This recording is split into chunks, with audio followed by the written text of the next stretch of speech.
Are you ready for the best damn sports radio show on the planet? Man Hour Nation, rise up. Every time, no. I would like to personally welcome you to Man Hour After Dark. Say that then. While I bring you the host, Mike, Buck, and Cone. You know who coming to the stage. Sports talk than what you about to hear right here. I second that. Go.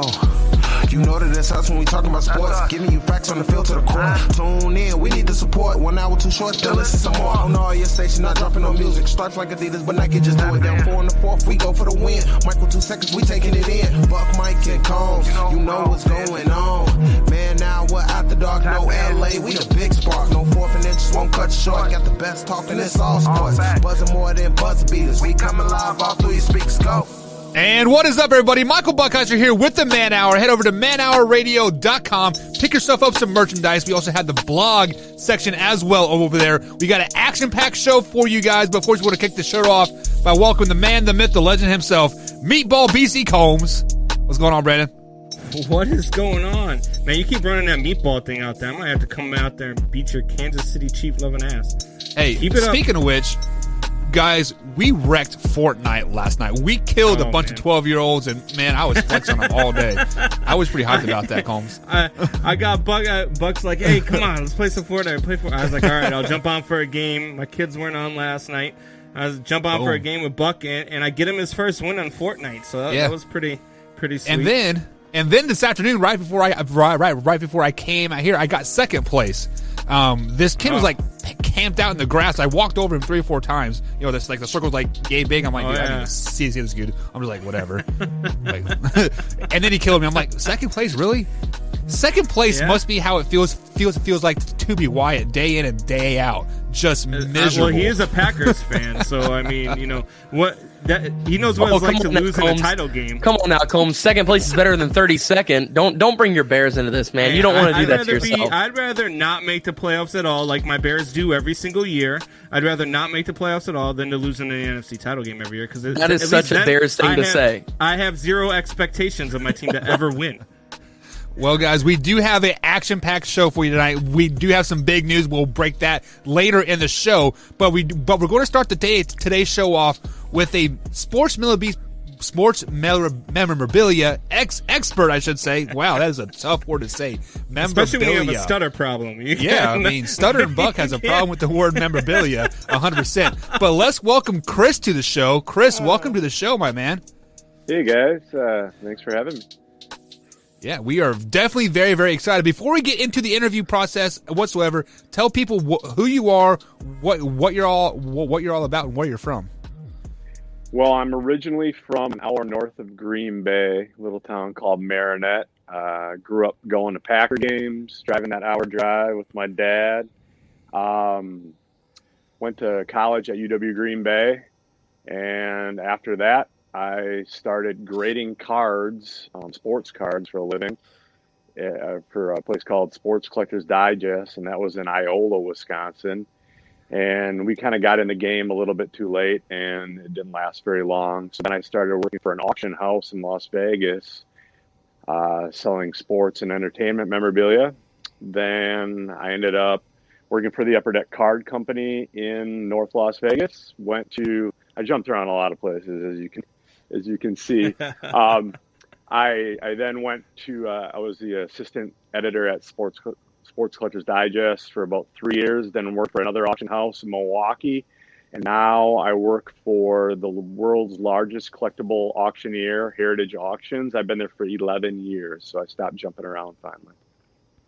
That's awesome. So you are a huge sports memorabilia guy, right? Like I'm a sports memorabilia guy myself. Like as you can see in the background, I got a lot of autographed memorabilia behind me. I got my prized possession is the Barry Bonds ball that's sitting behind me. Sure. But what is your best piece of memorabilia that you have? In my personal collection? What's your prize? Yeah. 3 blocks down the road from my house at the Packer Hall of Fame, it's on loan. I have Ray Nitschke's jersey that he wore in the Ice Bowl. That's been on display for probably 8 years now. I have Reggie White's jersey that he wore in Super Bowl 31. That's probably my second best piece. And then my third best piece is tied. I have two programs, Packer programs from 1921. I have the first ever Packer program, and then I also have the first program from their first, or the program from the first game in the NFL when they played the Minneapolis Marines. So that's kind of my top four. I know Wyatt is chomping at the bit, and he's drooling about all this Packer stuff we're talking about. So before I let him talk, because he's not going to let me talk after I get into this, because that's just how Wyatt is, especially when it comes to the Packers. He's never going to shut up for like the next 2 hours. So I got a question for you. This is my other favorite piece of memorabilia that I have. It's a full-sized chrome Redskins helmet. It's signed by all 3 Super Bowl MVPs, Mark Rippon, Doug Williams, and Joe Theismann.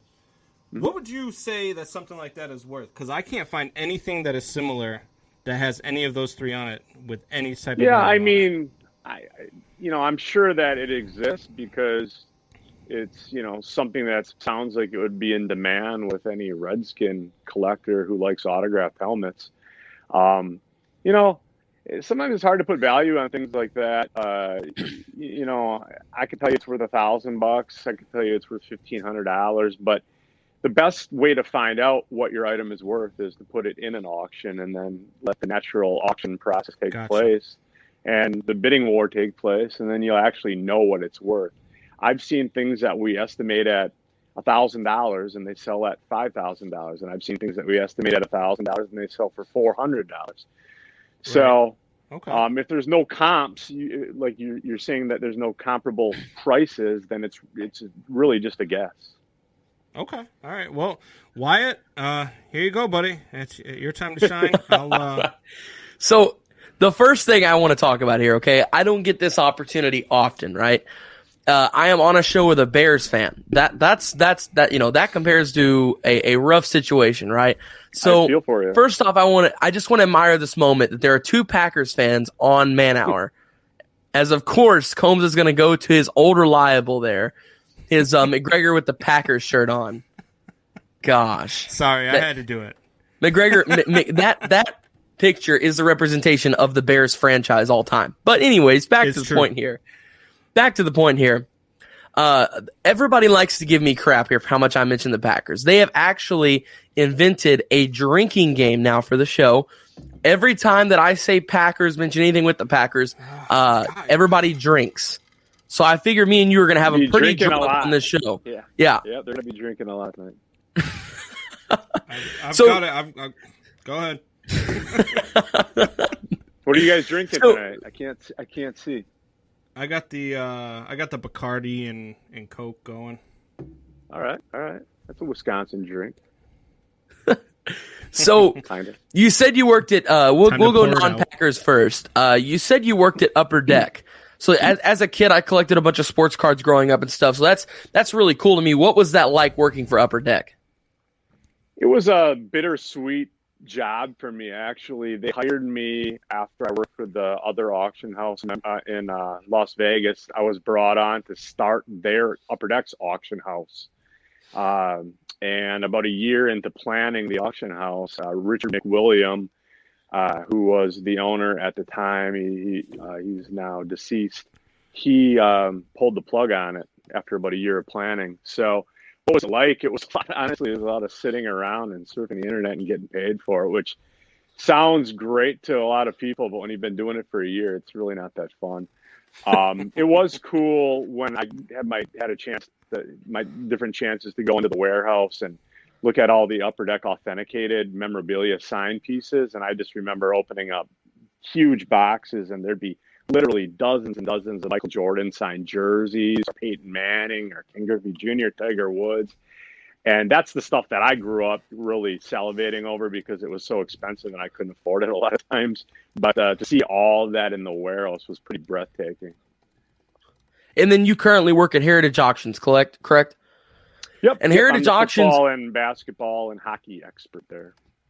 Awesome. So Heritage is a big thing amongst YouTubers right now. A lot of YouTubers are doing unboxings and stuff from really expensive boxes from Heritage. My big question is, how do these auction houses get a hold of not just these sports memorabilia items, but the amount of sports memorabilia items that they get a hold of? Well, we're the biggest in the world that sells collectibles.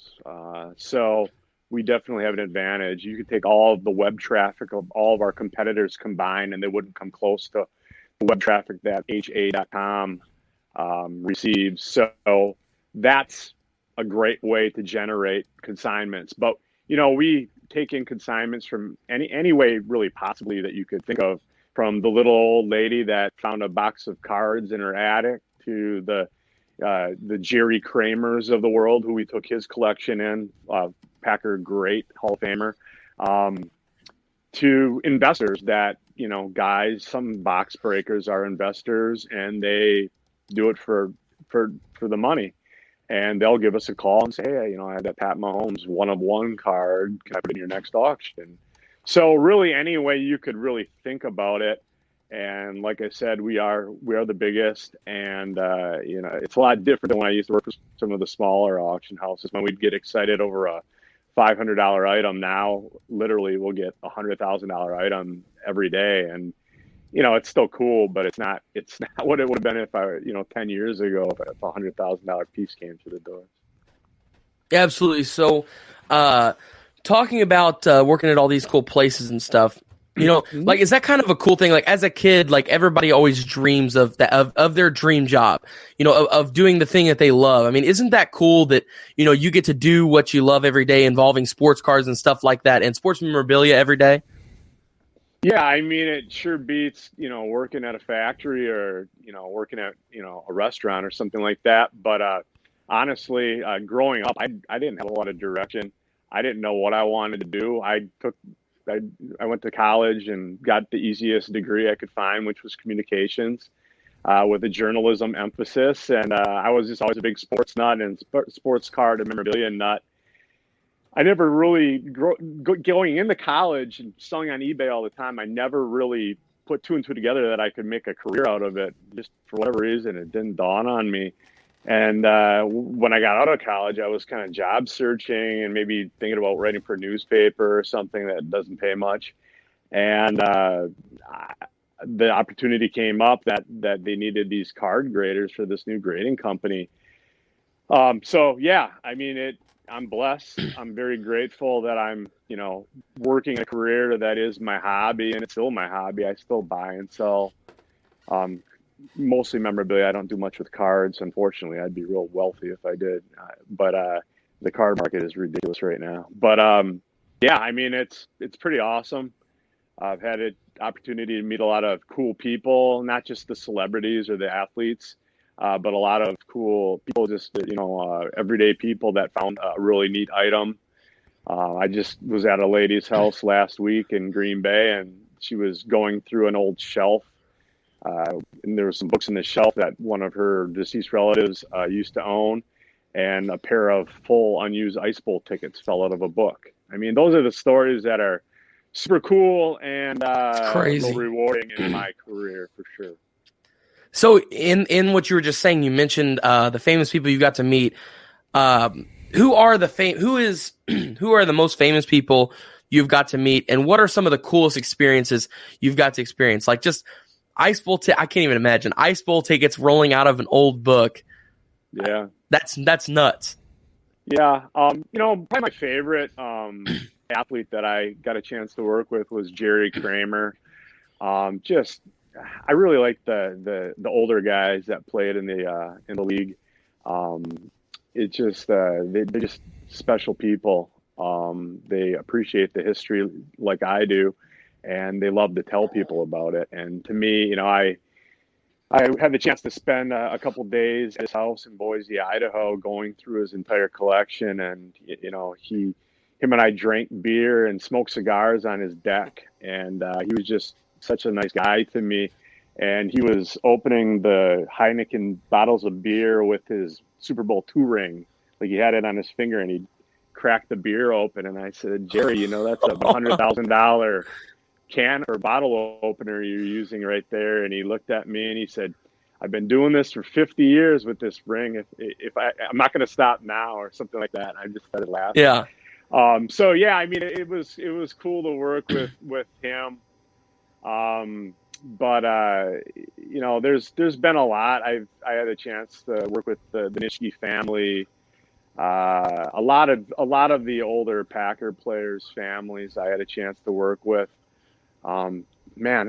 Just so many. I was on a conference call with Emmitt Smith once. I FaceTimed with Brett Favre when we were trying to get his collection. There's been so many, and honestly, they slip my mind right now. But like I said, just the best is when you meet, whether it's a celebrity or a regular person, when they love telling you about their item, and if they share the same interest and the same appreciation for history as I do, that's probably the most rewarding. Now, we got the easy question, okay? Who's the best? We all know that there's those athletes out there that are not liked by very many people. And some of them even get held out of the Hall of Fame, guys like Barry Bonds, who, did not care for the media. I've actually met Barry a couple times. Barry's actually a nice guy. I've met him a couple times. But who is the worst athlete you've ever had to deal with? Wow.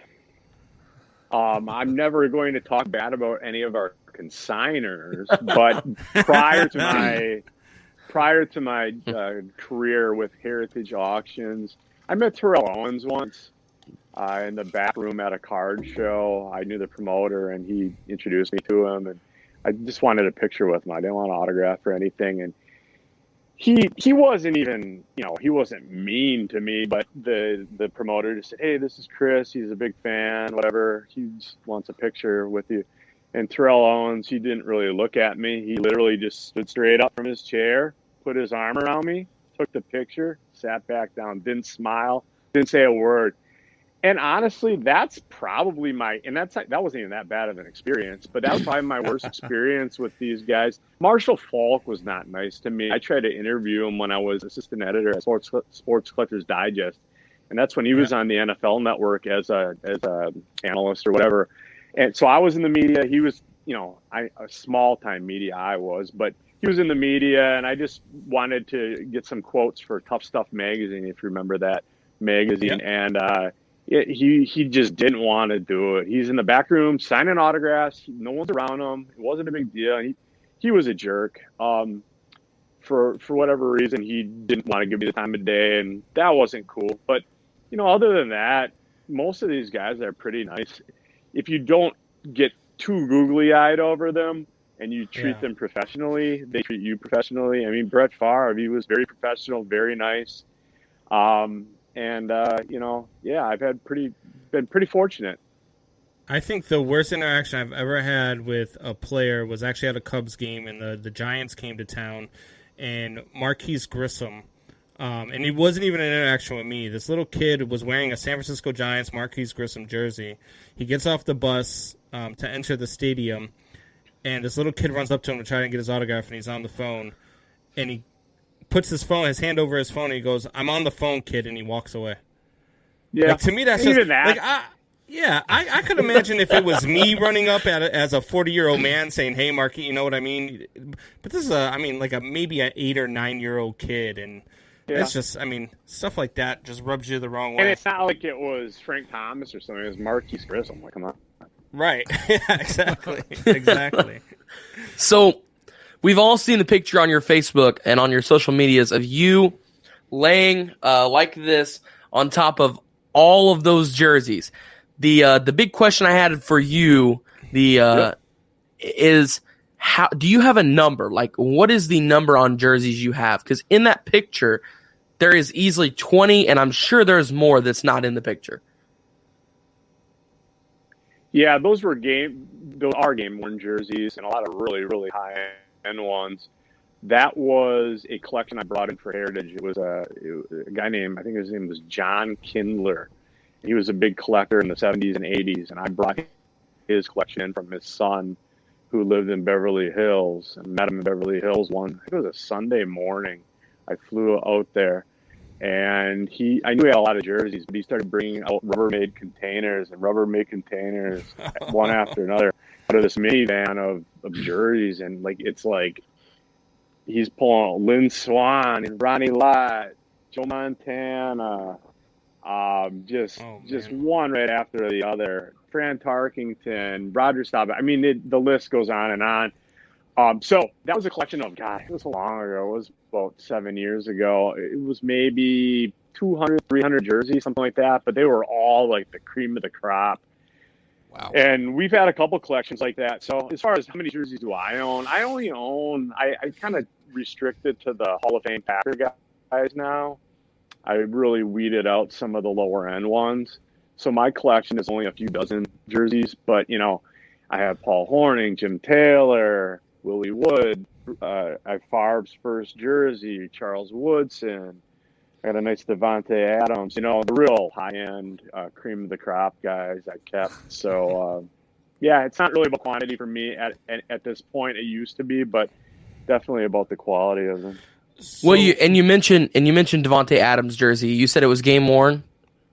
Yeah, it's I wish I had it in front of me, and I could show you guys. It's the one that he was wearing when he got concussed by the other host there, his buddy Danny Trevathan, and the Bears. Dirtiest hit. Oh my God! Thursday night game, and it's crazy. They had to cut it off of him, so it's sliced from about here all the way down on both sides, and it's just the most unique piece. And he even signed it concussion game, and he dated it, and he signed it. And it's got blood and it's got some dirt marks on it. So that's one of my best conversation pieces. And it's, and I got it before he became what he became last year, obviously. So it turned out to be a real significant item. So we've got some people in the chat here that are coming up with some questions. Some of our listeners. You might know this guy here, Tori Anderson. He wants to know, is it true you once had bows shaved in the back of your head during middle school? Yeah, I think that was middle school. It was probably 6th grade or 7th grade. I was a huge Bo Jackson fan. And I don't know why I decided to put it in the back of my head. I mean, I guess my dad probably wouldn't let me have a tattoo, so it's the next best thing. But people... Probably good, right? Yeah, you guys are probably a little bit younger than me, and if you don't realize, unless you're my age or Tori's age, that Bo Jackson was bigger than Michael Jordan in probably the real late 80s, early 90s. He was bigger than Michael Jordan. He was bigger than Tom Brady is now. It was just he changed the whole marketing aspect of sports items and with Nike. And if he could have had healthy hips, man, just imagine what he could have been in football and baseball. I truly believe he could have won an MVP in football and in baseball. And probably a ring in each sport too. He was that talented and that good.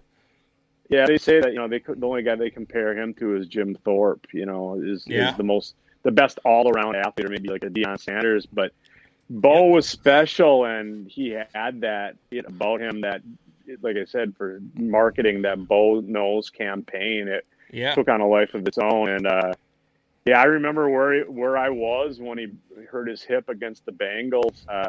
And I don't even remember what year it was, but I want to say it was 93. But I remember where I was when it happened. I was traumatized. I think my hair grew back quickly after that.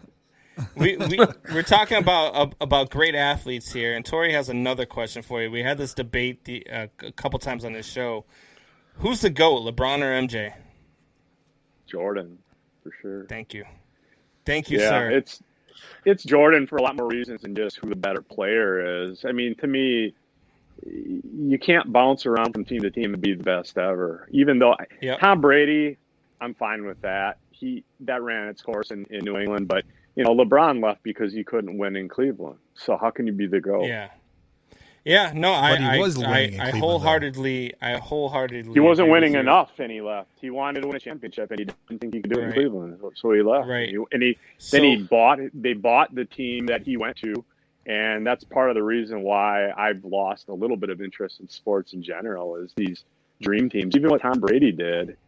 I'll sound like the bitter Packer fan right now, but I mean they piece that together, and that's not a natural team. I miss the teams like the Bulls, and I wasn't a Bulls fan, but a team where the guy stays there the majority of his career, and they build it from the draft, and maybe get a few key free agents like a Rodman or something like that, but that's not like getting a Dwayne Wade or a Chris Bosh or right. Something like that. So let me ask you this question then. You brought up, joining a super team or the Bucks, Tom Brady going over there. Why do you think that, and this is just being serious, this isn't me being a Bears fan and just trying to rub this in. Why do you think that the Packers have done such a bad job of building around, or maybe you don't even think they've done a bad job, about building around Aaron Rodgers, and even, I guess they didn't do as bad of a job around Brett Favre, but Aaron Rodgers really hasn't had the pieces around him to win, because I really think to me, Aaron Rodgers is a top 5 quarterback all time, easily. And for the Packers to not have the same dynasty that the Patriots had, as he's gone through his career, what do you think has been the problem there? Has it been the Packers not building enough around him, or is it just bad timing? What's going on over there in Green Bay? Yeah, I mean, I understand why people say that, and yeah, would it have been nice if they would have went after like an Antonio Brown or something? Yeah, I guess in hindsight. But here's the thing: really picture this, and I've told a lot of people this. The Packers lost by 5 points in the NFC Championship game. They basically did that to themselves. If Tom Brady still throws those 3 interceptions in the fourth quarter, maybe Aaron Jones didn't have that fumble in the third, or maybe they didn't call that pass interference call late in the fourth quarter on Kevin King. Just say we win that game by 2 points. The whole dynamic of that conversation has changed. It becomes Aaron Rodgers is the best ever. Does Tom Brady still have it? He threw 3 picks in the fourth quarter. People overreact so much. It's hard to win in the NFL. The Packers have made it to all those NFC Championship games, and they lost that game in Seattle, and that whole dynamic of that conversation would change if Brandon Bostic didn't drop that onside kick. I mean, people go crazy. Did they do enough? You know what? They've done a darn good job, and we got a Super Bowl with Aaron Rodgers. How many Super Bowls have the Bears got with Jay Cutler? They didn't even, and they didn't make it with Jay Cutler, and he was supposed to be a franchise quarterback. See, I wasn't even coming at you with the Bears. Like, I was coming at you for real. Like, why? Because I really think that they should have won more with Aaron Rodgers, because they are a really good, solid team. It's not just this year, but it's all the. But since you came at me with the Bears, I will say Aaron Rodgers has been to as many Super Bowls as Rex Grossman. I'm just going to throw that out there. He has, but he won one. Fair enough. He's also been to the same as Dan Marino, but he's won one. Right. There's a lot of great quarterbacks. Fran Tarkington never won one. There's that's a bad example, but there's plenty of good quarterbacks, really good quarterbacks that have either not won one, not been to one, correct, or only have won one. And I say that all the time. He's not done yet. He's not done I yet. love Aaron Rodgers. Like, I really do. And I hate saying that as a Bears fan, but I love watching that guy play football.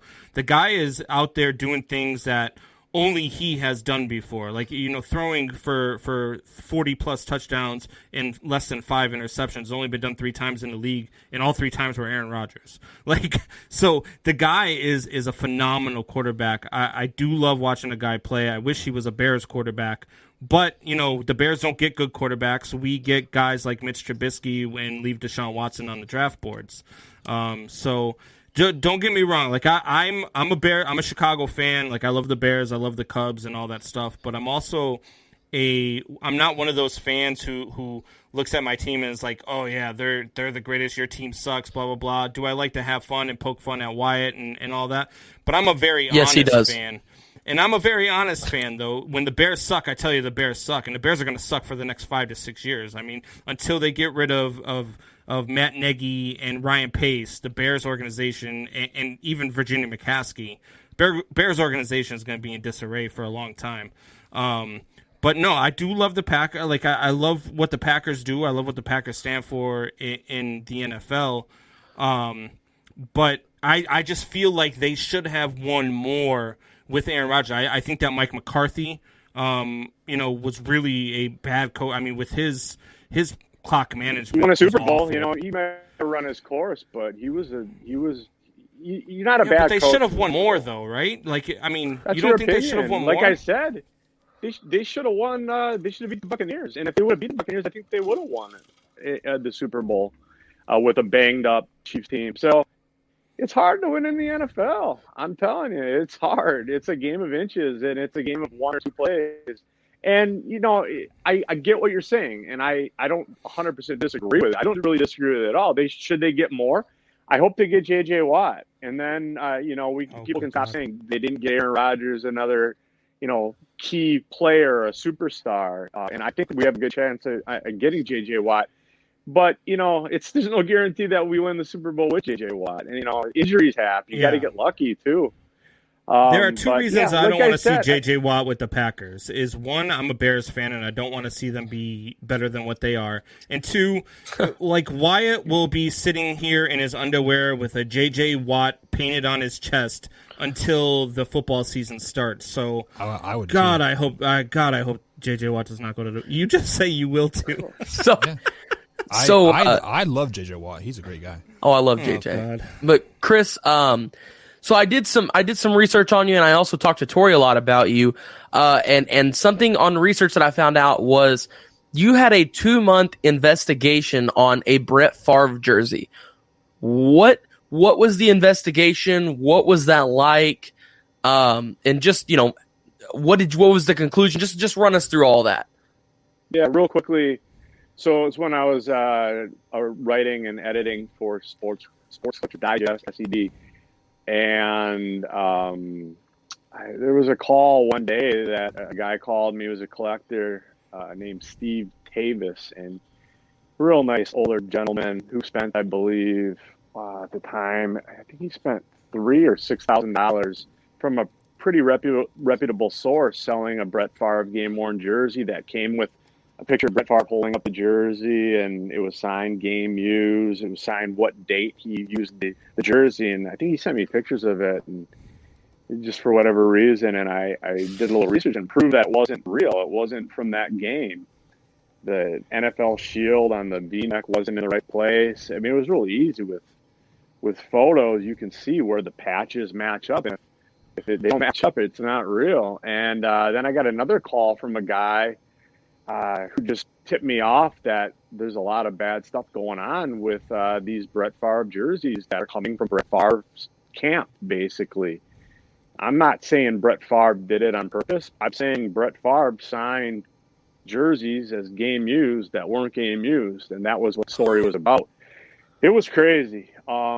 So it ended up Brett Favre's pilot was the one that was I don't know if you want to call him distributing them, but he was kind of Brett's marketing guy, and a lot of them were filtered through him. And there was it was a crazy thing. I was supposed to interview David Thomason one day, and in downtown Green Bay, I had to drive an hour to get there. And I got to this office in downtown Green Bay, and there was a secretary at the desk, and I said, she said, "Are you for David?" And I said, "Yeah." She said, "Hold on a second." And I walk into this big boardroom, and there's about 5 private investigators in there that David hired, and they were trying to basically, it seemed to be discredit me and my story that I was working on, and David never was even in the building. So it was a crazy, crazy investigative report, but they tried to intimidate me, I felt, and for whatever reason, I still don't know who they came from. I have my ideas, but I was never able to prove who was behind that, who was doing it on purpose. You can read between the lines and probably figure it out if you read the story, but the Packers gave a quote. It was crazy, but there was probably, we found maybe 20 that were bad, and I have a hunch there's quite a few more. Wow. And it was probably the biggest story in the hobby's history, and I'm not tooting my own horn, it's just a fact, that opened people's eyes up to, hey, just because an athlete signed this game used, it doesn't necessarily make a game used. Yeah. And, I have a feeling Brett Favre was, they gave him some jerseys, said, just sign this game used, you wore it in the game. And he just said, okay, and give me $100 or whatever. Like, I don't think he was mischievously signing these things saying, I want to screw this person over. Yeah, because that significantly adds to value, doesn't it, if it's game worn? I mean, that's a significant... that's the whole value. But Brett Favre autograph's barely worth anything. He signed more than anybody. It's maybe worth $100, but a Brett Favre game worn jersey is worth, up to $10,000 or more now. So yeah, it was a big deal. And, the private investigators, they basically, they read my story. They came to Krause Publications. We invited them there. They just wanted to read the story. They finally accepted what was going on. And then they just, gave us a quote basically saying, if you have any of these suspected fake jerseys, to call us and we will take care of it. And I think they did. And then that was it. And a lot of people wanted me to write a follow-up story, but there really wasn't one. I don't have the lawyer power to go after anybody for a reason. What would be the reason for me? Yeah, it would be great to do another follow-up story on something like that, but really it would have just been a nightmare for me. So my final question for you here. So you've got all this great Packers memorabilia, even some of it showcasing the Packers Hall of Fame. But I wanted to show you some of mine here that maybe we could make some trades on. So the first one is this Packers sombrero cheesehead that I got from Lambeau Field. I could use that. So is that I got game worn this cheesehead? No, it's not. Well, I wore it during a game. If that makes it exact game, I mean, so the second one, this wasn't at Lambeau, but still, it's a piggy bank. That's a Packers piggy bank. It's a little pig that's got snow all over him. So we got that one, and then the best one. Here's the best one. You ready? Grandmother's Christmas presents. So here's the best one. Okay, it is an old Packers popcorn holder. It has the entire 2014 season lineup of games on it. So I'm wondering if we could make some trades for some of your Packers Hall of Fame gear. Because I mean, this stuff is it's worth a couple thousand pennies at least. So I'm sure there's something there. Yeah, when people come to me with things like that, they always say, "What's it worth?" I say, "That's sentimental value." That's a nice way of saying it's not worth anything. All righty, Chris. Awesome. Well, thank you for joining us. Thank you for that great story about the about your jerseys and your history and your journey from the bottom to the top. Right? I mean, it's definitely been a wild ride just listening to it. Like I couldn't imagine being on your shoes. So, do you want to send us off anyway? Any closing thoughts? A go Pack go or? I got a Ditka jersey if you want to trade for a Packers. If anybody has anything that they want me to look at, they can shoot me an email. I'm always looking for really rare, significant items, whether it be for the auction house or if it's a Packer item for my collection, and they can get a hold of me at Chris, CHRIS, N as in Nancy, at HA.com. There we go. All right, Chris, thank you for joining us, and we'll definitely love to have you on sometime again. Go Pack, go. All right, thank buddy. You, Chris. All right, guys, that was a great interview. I had no idea about that Brett Starve story. Wyatt, I mean, that's a great investigation there. Yeah, no, I was doing some research on him, and I really can't take cred. I got to toss it to Tori Anderson as well. He helped me out a lot because Tori and him are friends, but Tori kind of led me in good directions as to helping me find out information and stuff. And I came across that, and I thought that was really cool. I knew there had to be some kind of a cool story, especially if it was 2-month-long investigation and involves Brett Favre, so something had to go on. So, but yeah, I thought it was an awesome interview. Great story as well. That makes you wonder how many other game worn jerseys that are out there that are not actual game worn jerseys. Yeah, I'm sure there's been. Yeah. I mean, teams the places make money off of this stuff, and the players. I mean, look, half the time the players they're just signing. They go and they sign like 300 or 400 pieces in a day. Right. They don't know what they're signing. Like they just sign it and they go about their business. And I mean, yeah, that's interesting to me. Yeah, like so. Do you know when that investigation happened? Why? Like what year? I will check real quick, and then I will get right back to you. And do you know where they authenticated too? Like were these people getting authentications that these were game worn Jordan? Because everything I have has an authentication. It's got either a sticker on it with the number, or it's got a card with it. So it says here. That's interesting.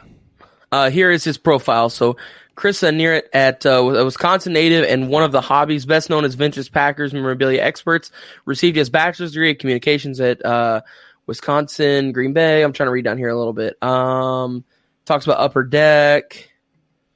Here we go. Most recently, Chris was at Mears Online Auctions. Most recently, Chris was an editor. No, sorry, I read that wrong. Sorry. Most recently, Chris was an editor and writer at Sports Collectors Digest, where he garnered national attention when he conducted a 2-month investigation regarding fraudulent game-worn Brett Favre jerseys. So it doesn't say what year, but I'm guessing it was pretty recently. Well, just the reason that I asked that is because let's say that happened like 2010, right? Like you would think people would like start to look at this stuff a whole lot closer now, and do what he said, like match, pictures and stuff like that. Do you guys remember when Tom Brady lost his Super Bowl jersey and that big old investigation happened? That was actually the ended up being the locker room attendant, right? I don't remember who like actually took it, but like it ended up in some guy's house in like Texas or something like that, and they're doing some CSI stuff. Like, oh, there was a grass stain on this shoulder, and the jersey was rolled over just like that, and so it was like that was like I thought that was crazy. So I wonder like if that was pre Chris's story or after Chris's story. So it kind of like lined up something. I don't know. All I know is I remember once he finally got it back. That was the same day that Gronk dented the Super Bowl trophy. Tom walked out on the field, and he held it up like this. It was like waving at everybody. Everybody stood up, started cheering. Gronk ran over and grabbed it, and they started chasing each other around the bases and stuff. It was hilarious. I loved it. It was an awesome moment. So speaking of chasing each other, Carson Wentz has finally found a new home, guys. He is going to Indy for a second round, or it was for a third round pick and a conventional second round pick. Do you know exactly what that conventional second round pick means? No. So it's a conditional pick. So if he, I believe, if I read it correctly, if he's a Pro Bowl, if he makes it to the Pro Bowl, then that second round pick turns into a first round pick. So it is based off of performance. So like if the Colts go to the Super Bowl, the Eagles will get even better picks. It's something like that. Yep. Yeah. So how would that work? Would they just add a pick to the first round, or would the Colts have to give up their first round and they get the second rounder? No, instead of it being a second round, it would be a first round instead of a second round. Yes. Well, whenever you think about it, there's already a set 32 picks. Right. And as of right now, it's a part of the second round's 32 picks. So they would just trade. So picks. They would made it to be the first round instead. And they would just take a first? God, you're a Packer fan. So the Colts would give the Eagles their first round pick instead of their second round pick. Okay, I didn't know if the Colts would still keep that first round pick or not. That's all I was confused about. Yeah. So I want to ask you guys this question because we have about 15 minutes before Joey comes on here. For a smart kid, Wyatt, you're oh my I didn't know. God. Okay. Why would they, if they traded the pick for a condition, why would they get to keep their pick? I've never heard of these conditional picks unless if it's like in the NBA and they have the protected and unprotected picks and stuff. I didn't know the NFL even had that. So Drew clears it up. If he plays 70% of games next year, it turns into a first round pick instead of a second round pick. So if I'm the Colts, I'm starting Brissett until week 5, and then I'm going ahead and bringing in Carson Wentz. So let me ask you guys this question, Combs. I'm going to kick it to you first. Does this trade make the Indianapolis Colts the favorite in the AFC next year? So you guys have heard, look, Carson Wentz is still not a top 10 quarterback, but this was a much better fit for him than it would have been in Chicago, like when you guys were talking about this earlier in the week. Because one, much better offensive line. a better run game, and possibly, depending on what they go and add, maybe even better wide receiving core. So this is definitely a much better fit for Carson Wentz. Are they a Super Bowl contender now? I don't know, because maybe this will allow Carson Wentz to return to that MVP form. It will, because he's going to have an offensive line. Yeah, he's still got to go out there and show he can make the decisions, and that's what he's been lacking over the last 2 years or so is the decision making. So I would say, because here Carson Wentz is a reclamation project, and you don't know what you're going to get yet until you see him on the field. You don't know what you're getting out of Carson Wentz. So that's why him to Indy makes so much sense, is because they've got, not only do they got Jacoby Brissett there, which I think I would say you have to trade him now. I would assume, but maybe they keep him just in case Carson Wentz is what we've seen in Philly over the last couple of years. But I don't know if it makes them a Super Bowl team. I think they'll probably win the South. I mean, they were close to winning the South this year. So I would give it to them. I think they could at least win a playoff game with Carson Wentz. So you're giving it to them that they're a playoff bound team with a playoff win, or Super Bowl bound? They're a playoff bound team. I wouldn't say Super Bowl just yet. I have to see how they play. I have to see how Carson Wentz performs. I have to see him not make the mistakes he's been making for the last 2 years in Philadelphia.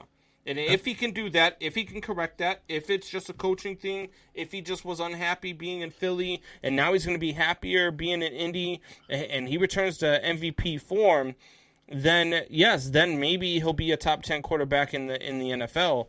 But I have to see it before I can say yes or no, because it's just too many uncertainties. It'd be like if they had signed Mitch Trubisky. I would have been like, man, that's going to be a tough freaking, like, anybody who picks him up is going to be tough. But maybe it was the Bears coaching staff that held him down. Maybe it was the play calling. So let's see how he performs. I'm going to have to see how he performs before I make up my mind. So, Wyatt, let's kick it to you. I mean, this is your grandma's team, so you get to watch a lot of Colts game when she's around. Yeah. Are they Super Bowl bound with Carson Wentz at the helm? No, not yet. I think it's going to take a little bit of time for them to reach that. Honestly, I don't think – so I know what I've seen from Carson Wentz. He had a bad year this year, and that was – and I wouldn't even say really – a bad year. He didn't have any weapons. He didn't have protection. He was missing a lot of key pieces that would help you succeed at the quarterback position. Decision making. I don't care about the bad, like making mistakes and having a bad season. Yes, that's on you. But the bad decisions that he was making on the field is what I need to see him turn around. Are they bad decisions or were they rushed deciits? No, I think they were rushed. I think they were rushed decisions. That's kind of what I'm getting at here. Decision. It's regardless if it's rushed or not. It's still a bad decision. I mean, you're an NFL quarterback. Rushed plays a part in that as well. Really? Because Deshaun Watson was rushed all year. He had 102 quarterback rating. Deshaun Watson has a better offensive line than what Philly has. He has Laramie Tunsil on the left side. Oh man. Okay. All right. Go ahead. Because you guys are going to get me going. My blood pressure raised. I'm about to interview Joey Beltran in a little bit, and you guys are getting me all hyped up. Let's go. Combs, jump off air, take your blood pressure pill, and then come back. Go ahead, Wyatt. But, no, I think it's all going to rely on the assets that are around him. I would honestly go as far to say I don't think that Carson making good decisions, that's going to play a part in it. But I think the biggest X factor in this move is going to be Michael Pittman, the guy who they drafted last year. That kid, I'm telling you right now, mark my words for this, okay? Because I would also like to mention I was the first person before anybody else in the world, anybody else in sports talk radio said Carson went to the Colts. It was me and Combs. Buck was off that day. It was me, Combs, and LeBlanc was on for part of that show. And I said to both of them that Carson Wentz needs to go to the Colts because Frank Reich's there. That was the last time he was in MVP form. That was the last time they were a Super Bowl contender whenever Frank Reich was there.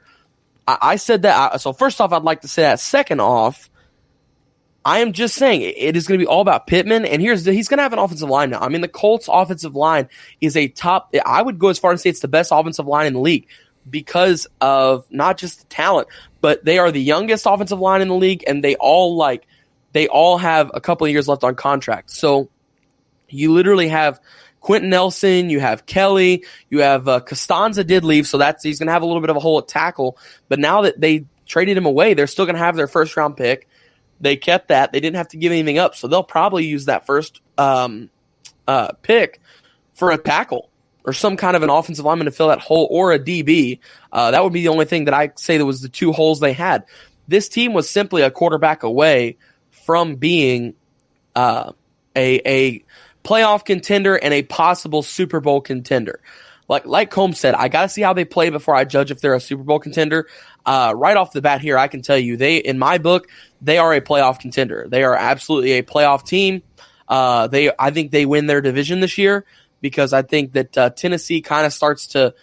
We saw it a little bit last year after they had that playoff run. You know, everybody expected them to come back and be really good off the playoff run, and they were good. They were great, but I think they're going to take a little bit of a digression as for this year. I think they'll maybe be that 10-6, 9-7 form we saw 2 years ago from them. I still think they're a playoff team, but I think that the Colts come away with the win in that division, and I would go as far to say they're a 11-5 team next year. So one of the biggest they were keys. an 11-5 team this year, so that's a great stretch for you, bud. Were they 11-5 this year? So you guys kept saying that the Colts 10-6, I think. You guys kept saying that the Colts were a quarterback away. Now that they got their quarterback, I want to go on a limb and say they are a receiver away. Just because T.Y. Hilton is a free agent, and T.Y. Hilton has kind of he's starting to taper off like a tad bit. Like I don't know his age or like years in the league, but he seems not to be around 8 or 9 years in the league, the guy anymore.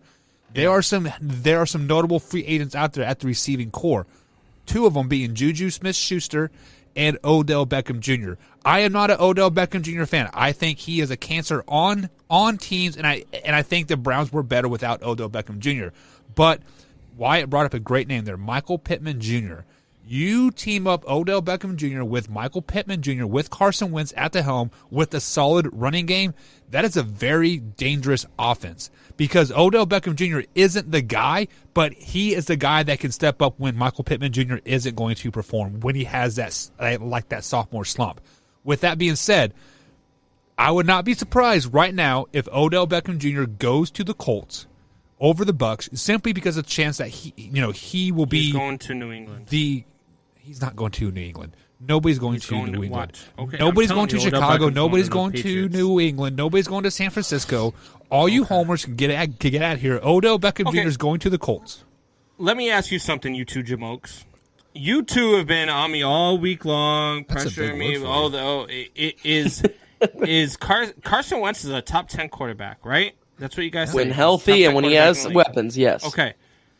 When was the last time a top 10 quarterback in the league got traded for a conditional second-round pick and a third-round pick, and that was it? Never, first never. off, that's simple. Now let me ask you this: he's a top 10 quarterback. They just came off of a season with Phillip Rivers, who's not a top 10 quarterback. No. They just came off a season with Phillip Rivers, who's not a top 10 quarterback in the league, and they were 11-5. And you say that Carson Wentz makes them one game better than they were with Phillip Rivers. What do you want them to go, Combs? Come on, man. 16-0? If he's a top 10 quarterback, you should be all for it. You don't need to see how he plays this season. First things first, Combs. The Packers with Aaron Rodgers won't go 16-0 next year. I hope they do, but they won't. Nobody goes 16-0 next year. Phillip Rivers was a top 10 quarterback in the league last year. He has since retired, so therefore Carson Wentz takes his spot. Phillip Rivers was a top 10 quarterback in the league? Yes, hands down. Phillip Rivers was just in a bad situation in San Diego with the Chargers. Now, back to your question before about the Carson Wentz being traded for a third round and a second round conditional pick. The reason why that happened was simply because the Eagles wanted to move Carson Wentz. Why? Like, are you correct? Like, the Eagles wanted to move on from Carson Wentz. No ifs, ands, or buts about it. And the only reason why he stayed there as long as he did was because they needed a reason to fire the coach too. So then they're like, oh, we're taking the quarterback over the coach. Joke's on you. We drafted Tua for a reason, or not Tua, Hurts for a reason. They wanted to unload Carson Wentz. They overpaid for him a couple years ago. Yes, he had that spectacular year. He's still a top 10 quarterback, but they overpaid for him. Every team in the NFL right now is overpaying for quarterbacks, a.k.a. Dak Prescott, $40 million. That's absolutely ridiculous, but we digress on that. But the Eagles wanted to get rid of them. I mean, as Drew says, ESPN said Rivers was ranked 11th in the league. So, I mean, yeah. Not a top 10 quarterback. But he like is 11 a top 10 quarterback? If you ranked 11th, are you a top 10 quarterback? Yes. Oh my God. It's like with a 3-point contest, man. They get the bonus ball. He hit the bonus ball, so he got the extra point. So you guys are both sitting here and saying that the Colts are just as good as they were last year without Carson Wentz. I'm going to go out on a limb and say they are an AFC bound championship team, adding Carson Wentz with the team that they have constructed. So they're better than the Chiefs. They're better than Chiefs? No. You just said they're about to win the AFC title game, so they're going to beat the Chiefs? I said they're AFC title game bound. That's what I said. I didn't say they're going to beat you said they're AFC championship bound. No, I thought you were saying they're going to win an AFC title game. No. Honestly, the AFC is so freaking stacked right now. You add another top 10 quarterback to the AFC. He's not a top 10. Stop it. He is not a top 10 quarterback. Just stop. He threw 16 touchdowns and 14 interceptions last year. He is not a top 10 quarterback. Bad situation. And that's why he went for a second and a third round pick. And actually, no, it's technically is a first round pick because think about it. Carson Wentz is going to be the starting quarterback. He's going to play 70% of the year. If he's a top 10 quarterback, Mitch Trubisky is a top 5 quarterback with his 16 to 8 touchdown interception. So you're saying that Mitch Trubisky is better than Carson Wentz? I'm saying that Carson Wentz is a half step above Mitch Trubisky right now. Carson Wentz did not have anything that Mitch Trubisky had. Carson Wentz didn't have a defense. Carson Wentz didn't have weapons. Carson Wentz didn't have Allen Robinson to turn and throw to. Carson Wentz didn't have Mooney, a promising rookie. Carson Wentz didn't have 2 reliable tight ends. Carson Wentz didn't, like I said, Carson Wentz didn't have a defense that would keep him off of the field for longer than 20 seconds. Carson Wentz didn't have that? Because he got replaced because of how poor he was playing. You're a hater. Jesus Christ. Carson Wentz hater. So, let me ask you this, I want to smack that cheesehead right off of your freaking face. Come here and get it, big boy. I really want to put queso in it and like some chips and like poke it in there and like eat it. I've thought about it, man. I really have. I gotta say. I've always wanted to have a party where I rent a midget and have them wear a tortilla sombrero. And that's so wrong. Make them walk around the party. Do you see that Combs, line? cancel culture. Reach it in. Rear it in here. Cancel culture, man. Sorry. Reel it in. I've always wanted to hire a No, little just person don't say the joke at all. That's horrible. Don't do this. It's horrible. You know right now you're thinking, man, that's a great idea. No, I'm not. The only person that is thinking that is you. Because I feel like we need to go to a break. We need to go to a break now. Wow, guys, I don't know what come out of his mouth. He said Packers like 10 times during that last segment. I had to keep drinking. I got time for that. All right, guys, we're gonna be right back here on the Man Hour.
Check the mic and make sure it sound right, boys.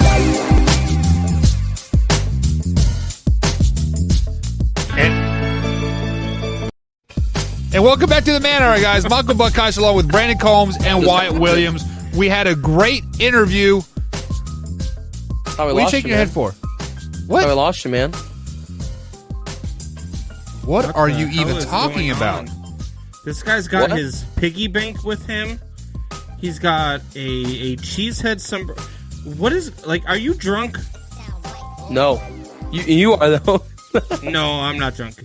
I'm just what kidding. Do you mean you think we lost you? Like, what are you even referring to right now? You came back and then you jumped to the commercial break again. I was like, dang, we just lost Buck. Why would that have lost? Like, I'm so confused. I'm making a joke. God, sorry. You have the worst sense of humor I've ever talked to in my life. That's like one of those you had to be there jokes. In my head, it was funny, damn it. I'm just playing with you. But Wyatt, take off that cheesehead. We don't want to see that. We have a great interview with Joey coming up here in just a couple minutes. He is running a tad behind, but he said he is 5 minutes away here.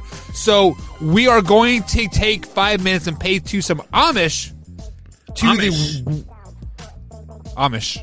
Like, you know, the like we're gonna churn butter? Like the handmade stuff. No. Okay. The Intimidator. Dale Earnhardt Jr. Oh, homage. Or sorry, Dale Earnhardt, I should say, not Dale Earnhardt Jr. Jr. is better than Dale Earnhardt, let's be honest. No? Junior was not better than Senior, no. Wyatt, this is your take here, so go ahead and let us know what happened. And don't take a left turn. Well, it's NASCAR. We have to take a left turn. So, today is the 20-year anniversary of the passing of Dale Earnhardt Sr., the Intimidator, and we had a fan give us a recommendation that we our fan request, I should say, to talk about this a little bit. So we were going to. Here it is, right here. Drew asked us to do it. He said, "No way, bro. I got your back, man. Told you we'd do it." But yeah, no. So like I said, it's been 20 years today. I told my parents that at dinner tonight, and they actually like almost started tearing up and stuff. So it's a sad thing for NASCAR fans because he was a hero. It was almost like, you know, when Kobe Bryant passed away for basketball fans. But yeah, that was at the time where NASCAR was at its peak. There was a lot of viewership, and NASCAR was getting, you know, they'd started changing body styles and stuff, and the cars got faster, and with that, you know, you're going to have a more dangerous issue, and racers were passing away left and right, and they were trying to figure out what it was. And so they kind of just kept like pushing it to the side. And then Senior ended up passing away at Daytona at the 500. He was running in third place at the time. His younger son, Dale Earnhardt Jr. and Michael Waltrip were racing for first place. It was the final lap. And basically, Senior was on the inside, and he cut down a little bit, lost control of the car. It cut back up the track, and he hit the wall. And with that being said, he suffered a lower skull fracture, which was a big issue with NASCAR back then. But yeah. So it's been 20 years. That's pretty crazy. I wasn't alive for it, but at the time, NASCAR is the first sport I ever fell in love with. Like, I love football a lot, but NASCAR was really the first sport I ever got into. I was like 2 years old whenever I really first got into NASCAR. So I was in it at a very young age, 2 or 3 years old. So it was still at the time that was still a fresh issue. That was still a raw thing. So yeah, so I mean, it's just, you know, it's cool to see how far NASCAR's come since then, and rest in peace to the Intimidator. Yeah, so 20 years ago today, we definitely lost a legend. But speaking of legends, Combs, are you ready? Oh, I'm ready. All right, let's welcome Joey to the show. Joey, how's it going, man?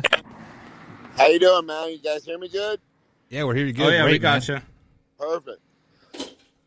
All right, Joey. How are things down there, buddy? I'm doing great. I freaking love it. I'm just walking to my little apartment that I'm renting. I'm down in Miami doing training camp and, just loving it. Loving it down here. So when's the next fight, buddy? I'm waiting to get the final word on the actual date. It's narrowed down to April 30th or May 15th. April 30th or May 15th. All right, so that's going to be... it's going to be the next one after the March. They have March 19th, right? Yeah. And then the next one. So. And March 19th is Knucklemania, correct? No, Knucklemania just happened. Okay. This one is just a BKFC 16. Okay, gotcha. All right, so, for those of you that have not followed his career, was in the MMA Brazilian Jiu-Jitsu fighter. Nickname is the Mexicutioner now. That is my favorite nickname out of all the nicknames I've ever had in my entire life. Who gave you the nickname Mexicutioner? My good friend and teammate, his name was Eddie Sanchez, and he was also a UFC veteran back in the mid-2000s. And I just wanted. We were coming up. I had 2 fights already under my belt, so we had thrown around a couple ideas as far as what my nickname would be. And then he just looked at me with a magical twinkle in his eye, and he said, "You're the Mexicutioner. That's who you are. You're the Mexicutioner." And I was like, "I fucking like it. I like it." And then I won my third fight. I won by TKO. The ref announced it. And, the guy announced it, and it's been ever since. It's stuck. I love it. So now, early on in your career, so you go to Strikeforce, you lose the debut, but then you end up going 6-2 at Strikeforce. You run through Bellator before signing with UFC. What was that period of your life like when you're running through it and UFC's getting big and they want to bring you on? What is that like for you going through all of that? Well, just to clarify, so my debut was in Strikeforce, and then after that, I fought in various regional shows. Primarily, it was a promotion called Total Combat. It was based in San Diego. Total Combat was like, there's a lot of UFC veterans. Dominic, to give you an idea, Dominic Cruz was the Total Combat 155-pound champion. So, yeah. Like if you were legit and in San Diego, you were a Total Combat fighter. And so that's where I came up, and then fought at King of the Cage a couple times. And then, so right when I was getting about to get into the UFC, like, I was ready for it. Like, man, I was like, yeah, this is what I want. And also, too, kind of crazy story is that when I started fighting, I gave myself a 3-year limit. Like, if I'm not in a big show within 3 years, then I'm done. Right. I'm not going to be one of these guys that just fucking beats up people on the regional scene and pads my record and just does it for that. Like, nah, man. Like, I'm either going to go big or I'm done. And sure as shit, man, I got into the UFC 4 days shy of my 3-year mark. That's awesome, man. Now, throughout your career, you've really moved up and down in weight classes. Like, following your career, I've seen you fight at least 3 different weight classes that I've seen you fight at. What is it like for you to move weight classes, and what determines what weight class you really want to fight in? So, what had happened was I started off at a heavyweight, and honestly, when I look back, I should have just stayed at heavyweight. I should have stayed at heavyweight, but whatever. So I lost. I lost by knockout to LeVar Johnson, and then I lost my next fight to Stipe Miocic by a close decision. And so then I think you won that fight, by the way. That was a good one, man. That was a good one. Yeah. And so, anyways, I after when that happened, I was like, all right. Then I kind of listened to everybody around me. I was like, all right, I'll go to 205. I went to 205, and I did that for a while. And then what had happened was that I fought for the Bellator world title, and I got my jaw broken in that fight. So then my mouth was wired shut for 9 weeks. Yep. And I lost a shit ton of weight. And I was just walking around at like 200 pounds. I couldn't eat. And so then my manager was like, hey, man, why don't we try to go 185? I was like, all right. I mean, I'm right here. Let's do it. And so that's how that happened. And then, like, it wasn't that bad. It wasn't that bad of a cut. But for me, it's not like I got faster or necessarily like more athletic to compete with the 185ers. Like those guys are small, fast guys, and I'm still like heavyweight mindset. Like, and like so I won one, and I lost my second one. So after I lost my second one, I was like, well, if I'm fucking still going 500, like I'm at least gonna eat and be happy. Right. Yeah. So now you've been in the ring with some guys that I'm gonna be completely honest with you. They just frighten me when I look at them. So I want to know, one of my favorite fighters of all time, watching him come up was Rampage Jackson. What is it like, and I know you fought him in Bellator, what is it like to be in an octagon on the opposite side with Rampage Jackson staring you down? Oh, man, I mean, like, it's like I have weird feelings about that because the competitor in me is like, fuck that guy. I want to fight him again because I just watched it. I just watched that fight again for some reason, like yesterday. Yeah. Like how it's such bullshit, man. Like I got dropped by a legitimate shot. I got dropped, literally fell to my hands and my knees, and Mergliata waved it off and stopped it. He did. And it was early, like, with fucking 1 second left, like literally at the bell. So when you see me like confused, because I literally was confused. Like I was like, "What the fuck is everyone in here for?" Like, I heard the bell. I got hit. I heard the bell. I stood up. Right. And then all of a sudden, all the doctors are coming up to me. I was like, "What the fuck? What the fuck?" And then I always remember, like my coach. He's just like, "Joey, like we can't do anything. Be professional. We can't do anything about it. Just be professional." I'm like, oh man. And now I just had to take it on the chin, literally. And I remember watching that fight. I remember like what did they do? Why did they stop that? And I've seen that a lot, throughout the years of watching. Whether it's UFC, whether it's Bellator, whatever it is, I've seen it a lot where they stop fights prematurely. When you get into that position, I mean, because you're a competitor. Hell, I mean, you're in there fighting your ass off, trying to knock this other guy out, and they go and stop you early. What is it like for you? Because ultimately, the ref is really just trying to do his job. The ref is there to try to make sure you guys are safe. But when they do something stupid like that, like, how do you not, like, grab him and suplex him into the third row? Like, I mean, it's just like, I just always remember, like, my coach says, just be professional, Joey. Just be professional. And I really did not want to. I don't blame you. And what did you want to do to the ref? Especially because, like, that was literally, like, at that point was the biggest fight of my life, like the biggest opportunity of my life. Right. Like, let me go to sleep, man. Put me out. Don't do me any favors. Like, really? Like, and then not only that, it's like I had already fought in the UFC 10 times. Like, not to sound pompous, but like you, my fucking reputation, I can fucking take damage. I can take hits. Right. Like, don't be scared for my health now. Like, right. Where were you like 10 fights ago? Like, yeah. And so it's like, fuck yeah. And then on the other side of the coin, like, I really like Rampage. Like, we became like friends, and I helped him get ready for a couple fights.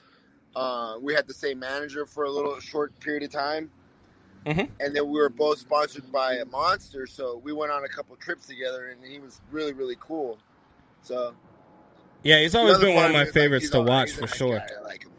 Yeah, absolutely. So Go So Joey, Wyatt down here, got the Packers jersey on, man. I have a really good friend. His name is Bison Pirtle, and he is a mixed martial arts fighter in the area. And he texted me to ask you a question. He said, what piece of advice would you give him, a upcoming MMA fighter, about just how to get to the bigs, or just a piece of advice you could share from a guy who has made it to the pros?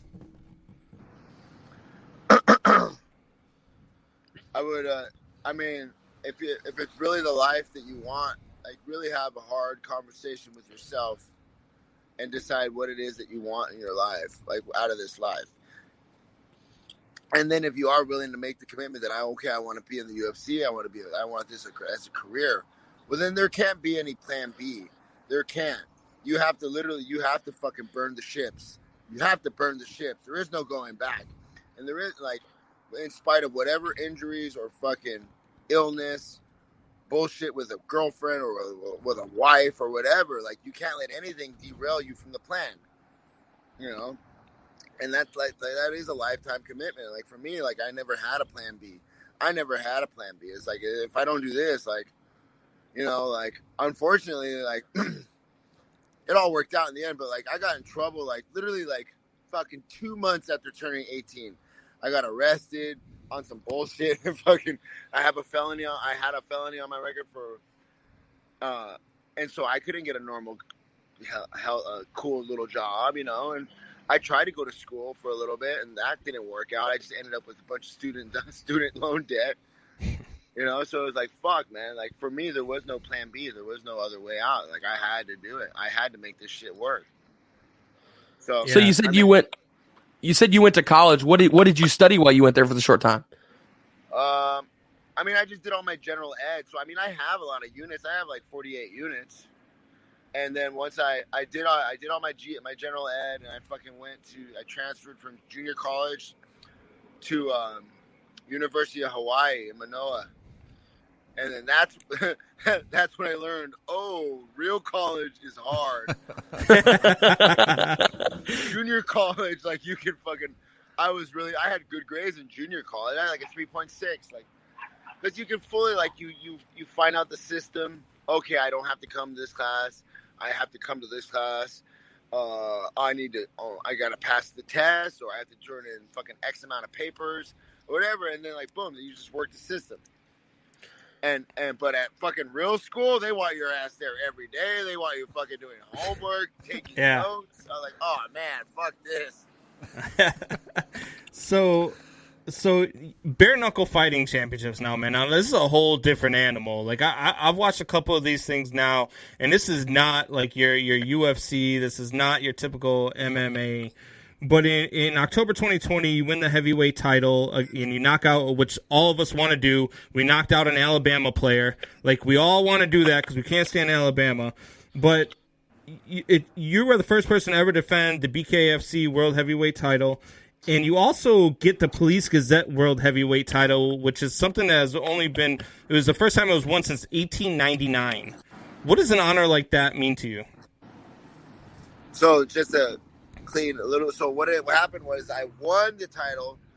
I won both belts back in November of 2019, right? And that was the first time that since 1889, I believe, that the title was, that the Police Gazette belt was present at the ring to be presented to the winner.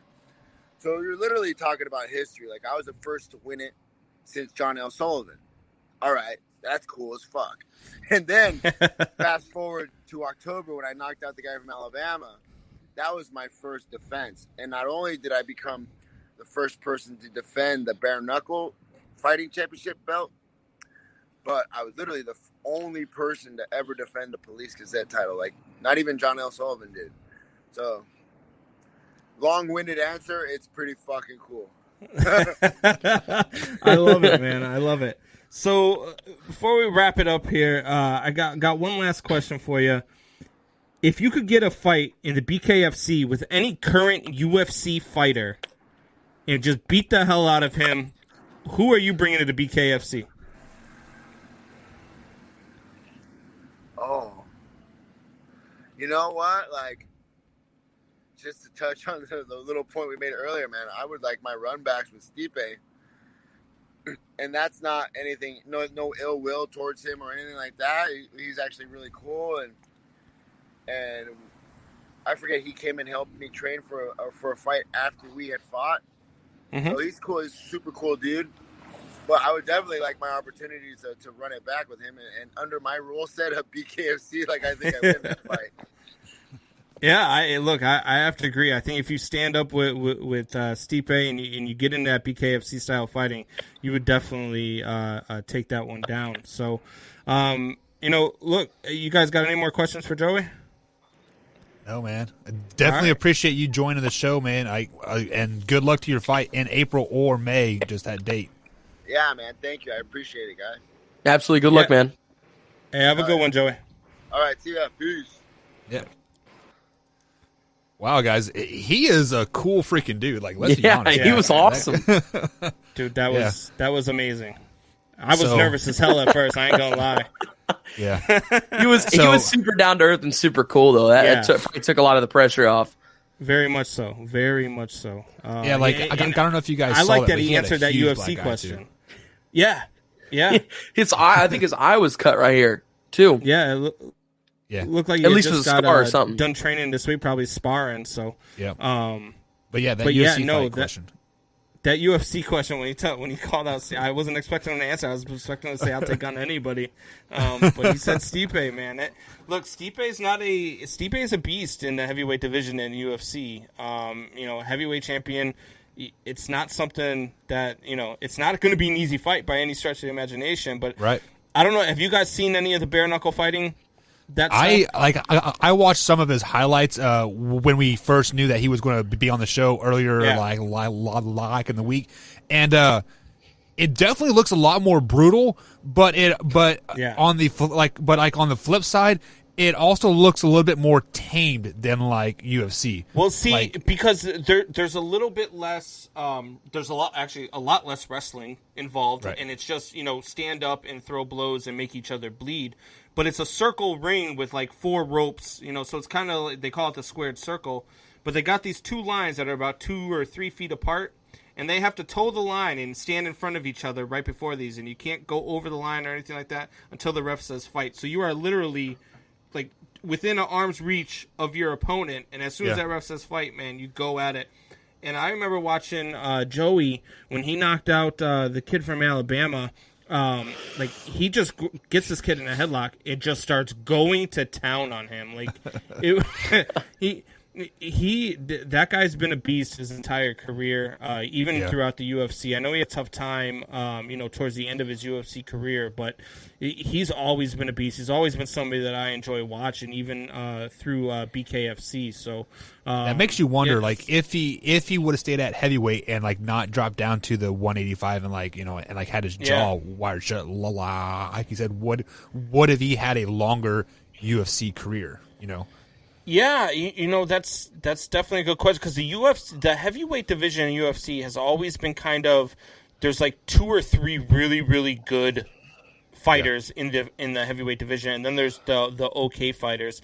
He was one of the really, really good ones, and I think I would have loved to have seen him up against a Brock Lesnar. I would have loved to have seen him up against some of these other names, but he took a different path, and now he's out in the BKFC doing his thing, wearing 2 belts, one that has only been worn since 1899. That is absolutely insane. Yeah, that's really mind-boggling to me, why they wouldn't do that for, because it's been illegal since 1899. But I do want to go to one comment here. We did see your question here, but I think his answer was he doesn't have a plan B, because on that advice that he gave Bison Pirtle, don't have a plan B, and I think that kind of goes with a retirement aspect too. He probably doesn't have a plan. Yeah, absolutely. Very few athletes kind of do so. But guys, we are going to take a quick little break. And on the other side of the break, guys, we are going to have some fan questions. So, guys, if you have any questions for us or want to talk about anything, let us know in the chat. And then, of course, we're going to talk some more NFL football as well. Were any of you guys jealous watching him walk around in a T-shirt and shorts in Miami? Dude, I came so close to just going off on him, man. Oh, my God. I'm looking around. He's like walking around outside, sitting outside talking and stuff. And I'm like, let's be real. Oh, if only. Yeah. You were not going to go off on any. He eats guys like you for breakfast. Yeah. Well, it depends. If Kevin King made me mad, and I was ready for Kevin King, I don't know. That's the only thing. No, I'm totally just kidding. He is an awesome fighter, a monster of a man, and it was an awesome interview. Combs, you did great, man. All right, guys, we're going to be right back here on the Man Hour. So let us know if you want to talk about anything in the comment section. YouTube.com/Man Hour. We'll be right back, guys.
And welcome back to the Man Hour, guys. Michael Butkash here. If you haven't become a member on the manhourradio.com website, you should today. As little as $3 a month, you get promo codes for free merchandise, all access to the After Hours show, and you get a free hoodie or a t-shirt as well. So head over to manhourradio.com and become a member on the members only tab.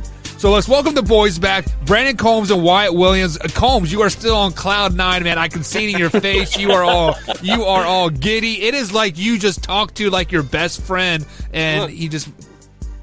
When you go, like, when you're watching these sports, and when you're a sports enthusiast like I am, like you guys are, and you watch somebody, and like Joey's somebody who I watched when he was in Strikeforce. He's somebody I watched in Bellator. I watched him through UFC.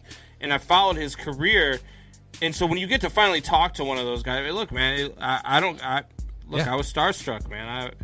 I was nervous at first, and then I was just pumped up, like throughout the entire, because he was answering the questions, he was being honest, he was being real with you, and there was no fakeness in that interview, so that was amazing. You can always tell when a person is honest is like when they start to like curse, like raw and start. So like you knew that nothing was rehearsed, everything was off the top of the dome. And, and that's just the type of person that he is. And Combs, I am really glad that Joey came on for us tonight because I know last night you were a little bummed on the after hour show. Like if you guys would have listened to the after hour show, you would have seen the rawness that we have after the show. So definitely become a member. Come up, you know what I mean? Like, he's a busy guy. He's training for a fight. Like, right. I don't know what the hell that's like. So I'm just happy he showed up and we were able to get it done. That's like I was talking about my friend earlier, Bison and stuff, and like I know the routine he goes through, and he's not even on that main stage yet. Like he's still a fighter in our area at the time, and like that guy is training like 6, 7, 8 hours a day, all like at this moment. Like I said, he's not even on the main stage yet, so you can only imagine what guys like that train like. Yeah, I mean, it is 9:30 at night, and he was just leaving his training session. So that tells you, probably been there for a while. And he's renting an apartment in Miami across the street from the training location. So that tells you the type of work that is going through here. So guys, let's go ahead and flash back to the NFL talk here, guys. I don't even know what that word is. A bark lounger? Yeah, I don't know what that is. It's like just a really fancy, what's what's the name of the chairs that you can kick up? A recliner. So it's like a really fancy recliner. So it's a futon. Drew also wants to know why does it look like you're broadcasting in a jail cell? Because I actually am. So if you would have listened to our post Valentine's Day special, you guys know exactly. I am in a jail cell for the next couple weeks. I'm still trying to dig my way out of that. But we did have a bonding session tonight. We put a puzzle together, and. You know how much I'd love doing that, guys. I love putting together puzzles. So that's because you can't take him sledding anymore. Yeah, I mean, guys. Honestly, if you were in the Buckheister household for the last week and a half, you would understand. Like I have shit up to my waist right now, and it's starting to come over the waders. Valentine's Day bust, a sledding accident, and then I don't know. It's just. Building a house is rough, guys. Let's just put it like that. Building a house is rough. So is marriage, man. So is marriage. That's why I quit twice.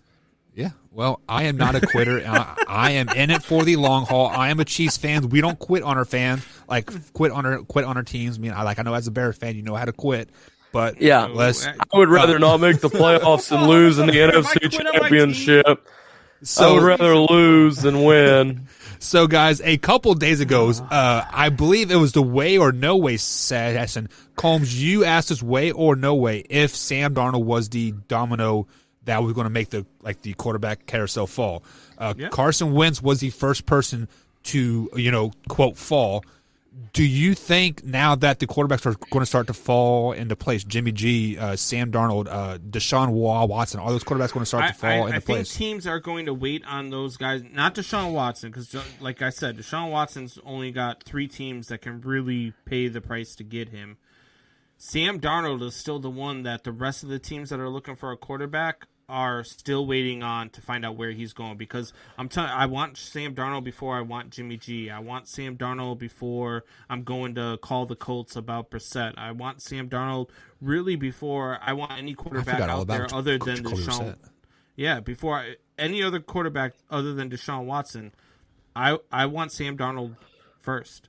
So that's got to be the quarterback to fall in order to get everybody else moving. So Wyatt, let me ask you this: Combs is saying that Sam Darnold is the domino that is going to affect everybody. Still, what happens if Jimmy G signs before Sam Darnold?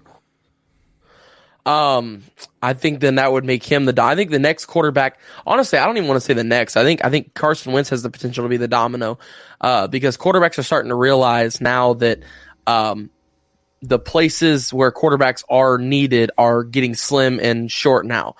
Because really think about it, every single team now that is a quarterback away, now we're looking at the Bears. The Colts already got answered. The Rams got their answer. The Lions got their answer. I don't know if that was the correct answer, but they've at least got their answer for the next year or two until they use those draft picks to get somebody else. What about the Vikings? I think the Vikings like Kirk, and then Kirk has another year left. Extension. Yeah, I think he got an extension too. Yeah, him and Texas Zimmer just both gave got Watson an extension. What does that mean? Well, but Watson wanted a trade. I think Kirk and Minnesota want to be together, where Watson wants to leave. I'm not so sure that Kirk and Minnesota want to be. I know Kirk wants to be there because they're paying him. But if you're the Vikings ownership, you have to look at it realistically. Look, this guy cannot win big games. Maybe we need our answer from somewhere else. Maybe Deshaun Watson's that answer. Maybe Sam Darnold's that answer. Maybe whoever, Jacoby Brissett. Like maybe it's just a need for a change of scenery. I would not be surprised to see Kirk Cousins' name start getting brought up. Like as a trade or like getting cut type? As a trade base. It would have to be a trade. As a trade. That would be bold. I mean, so what you're saying here, Combs, is like the Minnesota Vikings should offer Kirk Cousins and two first round draft picks for Deshaun? I would give you Kirk, 2 first round draft picks, and a third. If I'm getting Deshaun.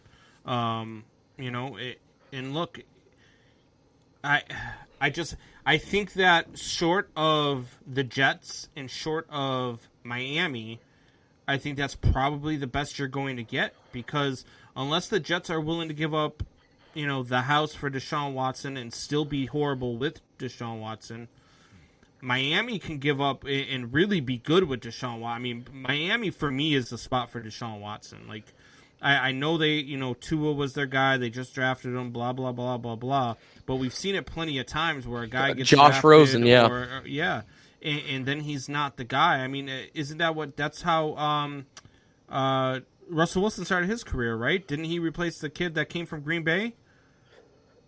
Hasselbeck? No, yeah. not Hasselbeck.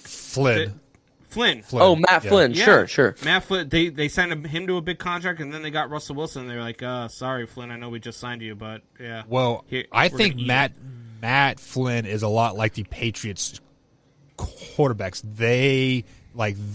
Matt Flynn jumped in there for 2 games, like at the very end of the season, and had like 400 yards passing, and people all hail. He didn't even start a game for Seattle. Like they didn't even give him a chance to start a game. He came out of that training camp, and Russell Wilson was the starter week 1. Well, that's because everybody had all those questions. Russell Wilson came into the draft, and everybody said, okay, the talent is there.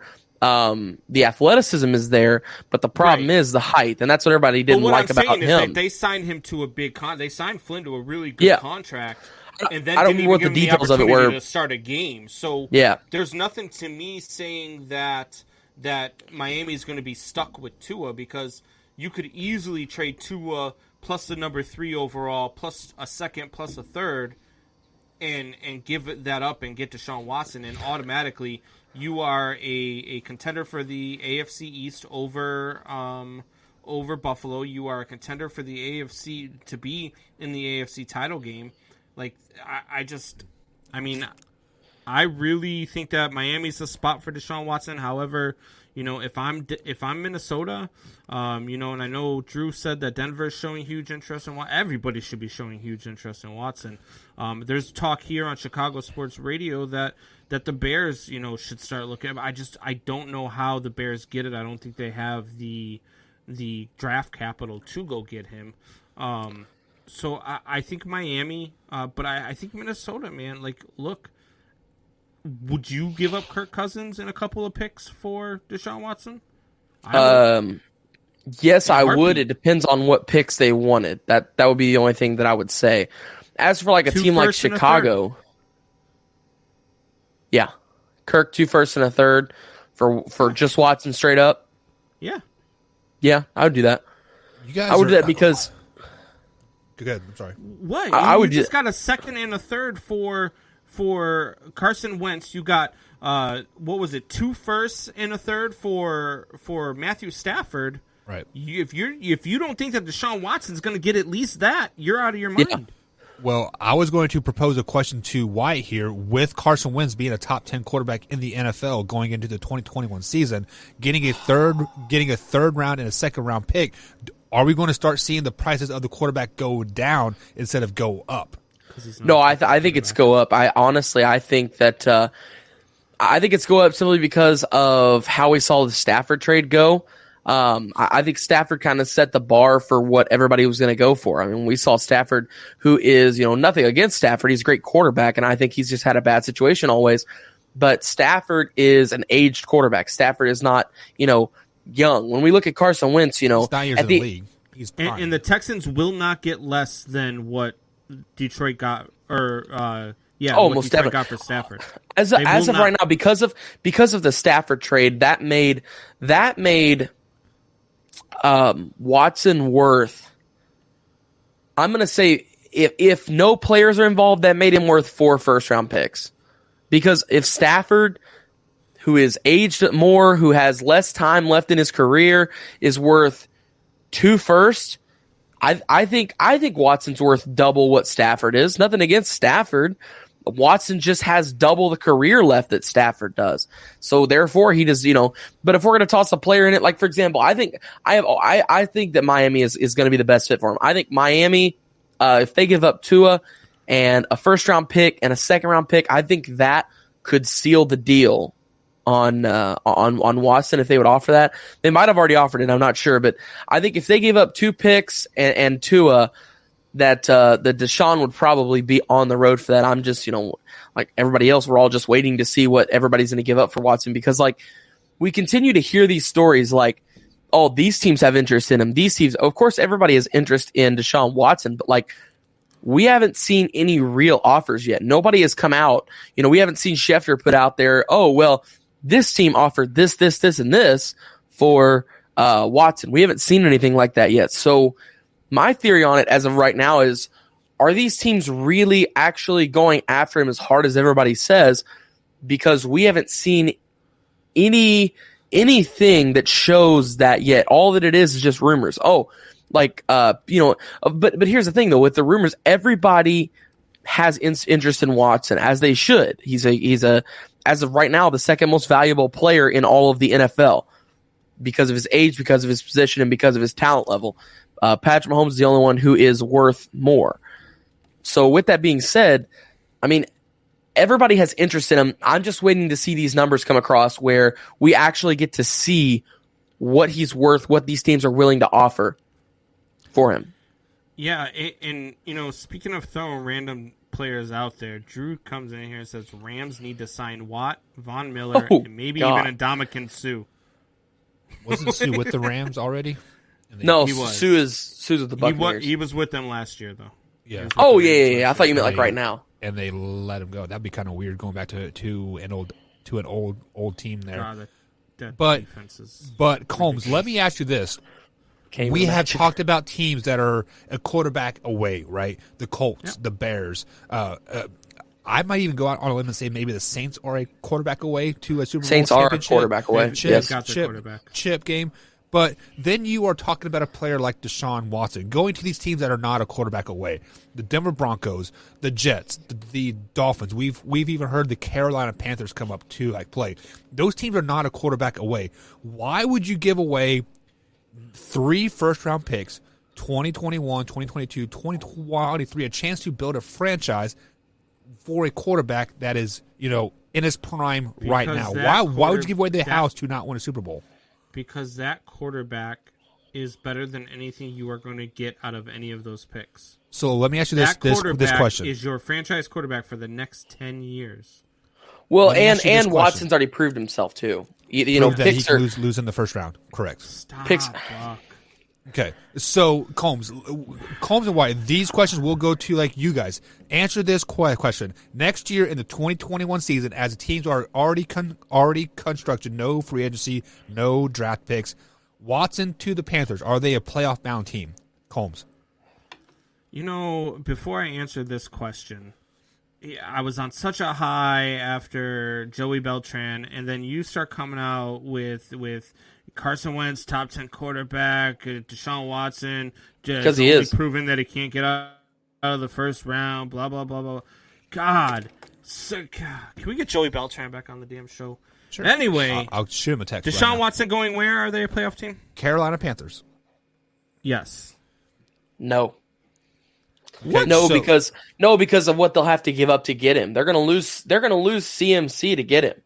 CMC is that team. CMC. That's a nutty trade. You don't. That's what they're going to have to give up, and that's what they've apparently offered. That's what the rumors are. That trade I would not make. Now, Deshaun Watson to the Miami Dolphins. Combs, are the Miami Dolphins a playoff-bound team with him at the helm? And possibly even a Super Bowl-bound team, yes. Yes. Really? I would say a playoff team for sure, and same thing, possibly even a Super Bowl team. Okay. So, what about the Jets? No. No. Nobody right now in this NFL, even Tom Brady, would you make. Put Pat Mahomes, Tom Brady, and Deshaun Watson on that team, and they're not a freaking Super Bowl bound. And then the final team, how about the Denver Broncos?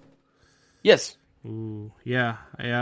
They are a playoff bound team? For sure. Yeah, definitely a playoff bound team. So basically, the only two teams that should realistically right now go after Deshaun Watson, from your guys' opinions, from the 4 teams I said, is Miami and the Denver Broncos, basing it off of making it to the playoffs. What you're trying to do, if you're the Jets and you're getting him, you're trying to building a dynasty, start a rebuild, and you're starting to build around that. The problem is Deshaun Watson is in his prime right now. This is his 5th year in the league. He is in his prime right now. That's why I don't think the Jets should make that trade. But if they make that trade, that's what they do. I don't think that the Jets. I think the Jets should build around Darnold. I think that the Jets should do their due diligence and build around the guy that they drafted and give him an actual shot, because they haven't done that yet. But the Jets are the Jets, and they do stupid stuff. I don't believe the Jets should trade for Deshaun Watson, because I think it's. I don't think they should trade for any quarterback. I think they should they should take their draft picks, because that's what they need to do. So no, I don't believe that the Jets should draft him and all that. The only other team that you said that I said that they're not a playoff bound team was actually no, I said the rest of them were. I said Carolina was. He said Carolina wasn't.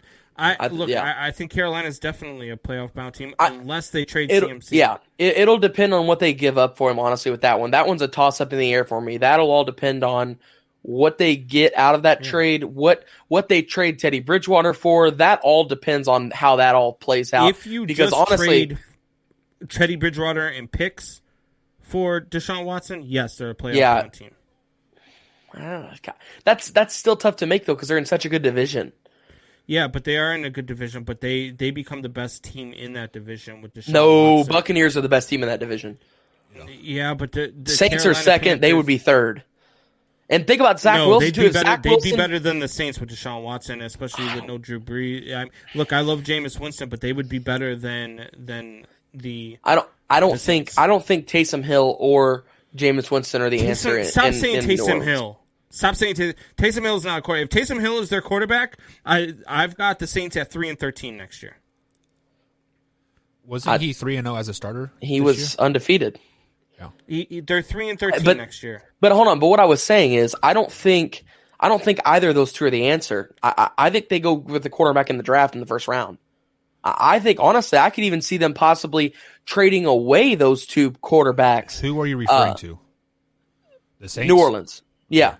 I don't think Winston or Hill are the answer in New Orleans. I don't think whatsoever, because you have sleeping on Winston. You have a running quarterback in Hill who is a designed run quarterback. He would work in a college setting where you have a run first team with a quarterback who runs out of the option plays and stuff like that every single play. And I'm not talking about the RPOs. That offense I'm is talking built about for Jameis Winston. They throw a lot out of the backfield. But the problem is Jameis Winston is going to throw 30 picks.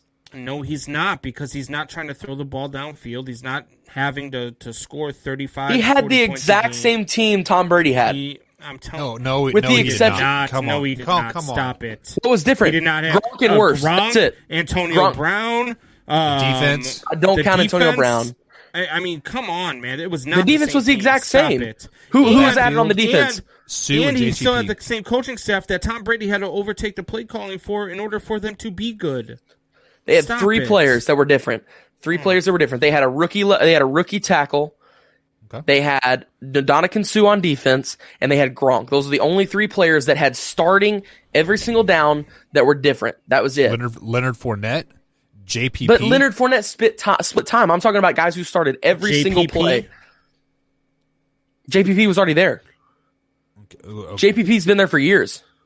No, he hasn't. He hasn't been there that long, has he? Like 3 or 4 years. Leonard Fournette was the X factor on that team. I don't think the Tampa Bay Buccaneers get out of their first game versus the Washington Redskins or the Washington football team without Leonard Fournette.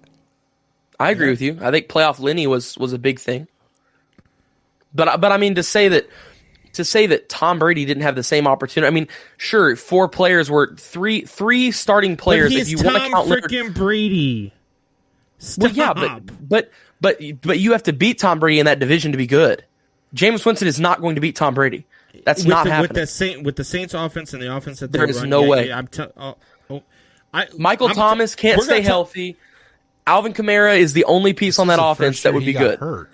If Jameis Winston is the starting quarterback for the New Orleans Saints next year, what's their record? I would say probably 12-4. That's a 9-7 team. You're out. That is a possible playoff because the NFC East is going to suck so bad next year again.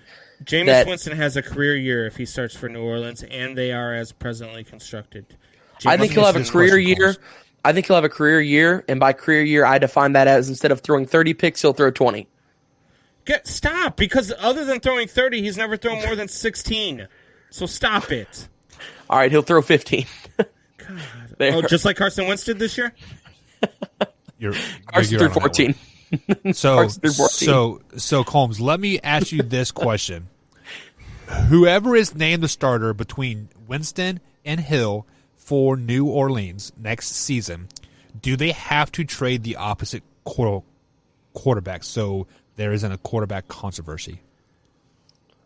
No, because there shouldn't be a quarterback controversy anyway. Taysom Hill is not a quarterback, and he proved that when he was the starter. Yes, he was 3-0 as a starter, and I get all that. But when you look at the teams that they played and how bad the teams that they played were and the defense, everybody knew they were going to go undefeated, and that's why they didn't start Jameis Winston. And I've said this in the past. They didn't start Jameis Winston because if Jameis Winston goes out there and they're averaging 35 to 40 points with Jameis Winston, as they would have been, and then Drew Brees comes back in and they're back down to the 25 points a game, it's going to create a controversy, and they didn't want to do that to Drew Brees. I didn't like the decision, but I understood the decision. Jameis Winston, with this Saints team, they are going to do some stuff that you're going to be like, wow, Combs was right about Jameis Winston. I'm telling you, you talk about bad decision with Wentz, he makes bad decisions constantly. No, if you want to call bad them decisions, they're just rush decisions. Totally different. He had a better offensive line than what Wentz had. Stop it. So Wyatt, let me ask you the same question. If Taysom Hill is named a starter in New Orleans, does Winston go somewhere else? Yes, I believe he is a free agent this year. Yes, but I don't think. I think that Winston is as of right now. I think Winston will be the starter unless if they draft somebody. I don't think they're not going to name a starter before he decides to go sign somewhere else. So that's the thing. They won't name a starter until during the preseason. And I know that, but we all saw the clip where Drew Brees looks over at Winston and says, "This is your team now." So we all kind of know, like, if it comes down to it between Winston and Hill, Winston's going to get the job. And I don't think that's a bad move either. I think Hill would throw more interceptions and have less passing yards, have less passing touchdowns, because I agree with Combs. He is not a quarterback. I think he's been really lucky to fall into a good system. Taysom Hill on any other team would not be good. Look at him. He was on the Packers. Did anybody know that? Nobody knows that. He was irrelevant. That's crazy. He was terrible. All right, guys, so that is going to be the end of the week for us here. Over on the loyalty points, it looks like Football Kid Murray won the loyalty points this week. So, Stacy, shout out to you for being one of the top fans this week, for gambling and commenting and sharing and liking all of our live streams. Definitely appreciate all the support. And also Tori, Penelope, and then we got Combs and Hoffy, Tim Leonard, Combs Jr., and of course Infinity Sports jumped up there as well, guys. So thank you all for tuning in this week. If you guys are a member, head over to the manhour.com, click on the After Hour Show. What did she win? Another autographed piece of my memorabilia? No, let's give her a t-shirt. We will give her we'll give a t-shirt away this week. So Stacy, send us text me your email I believe you are a member, so I will get your email and we'll get you a T-shirt sent out to you. And Drew says we need to go Monday through Friday. Huh? We do. Hey, they want more of us, man. I like it. Thank you, Drew. We do record every Friday night for Big X Sports Radio, guys. So you can check us out Saturday mornings at 96.1 on Louisville, Kentucky, or you can go to bigxsportsradio.com at 9 a.m. every Saturday morning. Or you can also become a member. So you can, that's how I listen to it, guys. I listen to it on Big Sports Radio every Saturday morning, bigsportsradio.com. And you just click play, and it plays right off your phone. So if you want an extra show, if you want an extra show, feel free to check us out on Saturday morning at 9 a.m. Eastern. So last Saturday, real quick before we get off, last Saturday I called the regional games and stuff in our area, and I had everybody for our team with the IHSA TV. I had everybody sitting there listening to us on Big X, so it was pretty cool. Everybody was listening to us and supporting us, so yeah. Yeah, and I was really sick that show too, so I was just sitting back here letting you guys do your thing. Why'd you have to go back to the Cheesehead, man? Because I wanted you... Man Hour Nation, rise up! Have a good night, guys.